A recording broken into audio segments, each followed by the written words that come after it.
Ei, Liu, você sabia que o beisebol cresceu no Brasil com os primeiros imigrantes japoneses no início do século XX? Sério? Como foi isso?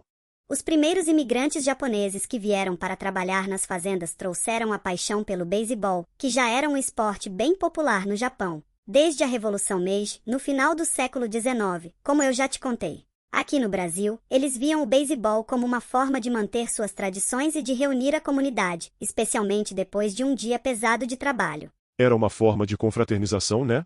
Sim, mas aos poucos, o esporte foi crescendo nas colônias japonesas, especialmente em São Paulo e no Paraná. As fazendas se tornaram centros onde o beisebol era praticado. Depois, com o tempo, surgiram os clubes de beisebol. E os equipamentos? Eles improvisavam no começo, mas com o tempo, o beisebol foi ficando cada vez mais organizado. Por exemplo, o primeiro campeonato de beisebol foi em 1936 na cidade de São Paulo e teve times como Bastos, Paraguaçu Paulista, São Paulo e Tietê. O jornal Nipak começou a financiar a partir da terceira edição, e foi assim até a sexta edição em 1941. Mas aí, com a Segunda Guerra Mundial e a entrada do Japão no conflito, as associações japonesas foram fechadas e o campeonato parou. Poxa, que dureza! E o beisebol voltou a crescer depois da guerra? Sim. A construção do Estádio Municipal de Beisebol do Bom Retiro foi um marco, sendo o primeiro campo público na América Latina. Além disso, várias empresas japonesas que vieram para o Brasil no pós-guerra ajudaram na modernização do beisebol que já era praticado no país. Ah, ainda bem. Os exemplos são inúmeros, mas podemos citar a Canebo de São José dos Campos, a Roa de Mogi das Cruzes e o Tozan de Campinas. Os funcionários destas e outras empresas que vieram para o Brasil no pós-guerra trouxeram com eles um estilo mais avançado e técnico, alinhado ao que já se praticava no Japão na época, influenciando o desenvolvimento do esporte nas colônias da região. E hoje ainda tem muito nipo brasileiro jogando beisebol, né? Sim, Liu. O beisebol se tornou uma forma de manter as tradições e promover o convívio entre os japoneses e seus descendentes, criando um senso de pertencimento e identidade. E quem organiza esses encontros de beisebol? Como eu falei, o beisebol no Brasil está bem organizado, com várias entidades representando o esporte. A principal delas é a Confederação Brasileira de Beisebol e Softball, a CBBS. E existem também as federações estaduais, como a Federação Paulista de Beisebol e Softball, bastante tradicional pela influência da comunidade japonesa na região. Além disso, o beisebol no Brasil já chegou num nível em que está exportando jogadores até para os Estados Unidos. Sério?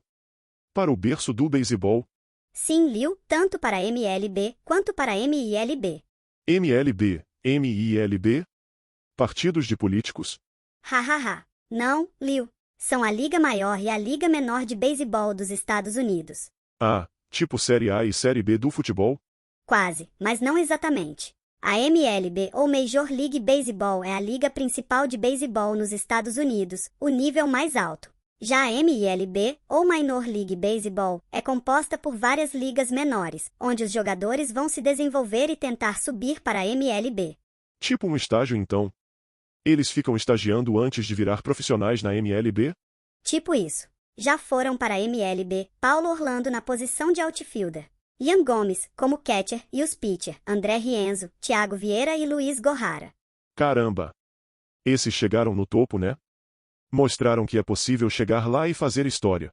E se esforçaram muito para isso. Além disso, inspiraram vários outros brasileiros que continuam batalhando na MLB, como os outfielder, Gabriel Maciel e Vitor Mascai. E os pitcher, Heitor Tocar, Eric Pardinho, Christian Pedrol e Rafael Ohashi. E tem Bo Takahashi, um pitcher que, após um período na MLB, foi para o Saitama Seibu Lions da NPB, a Liga Profissional de Beisebol do Japão.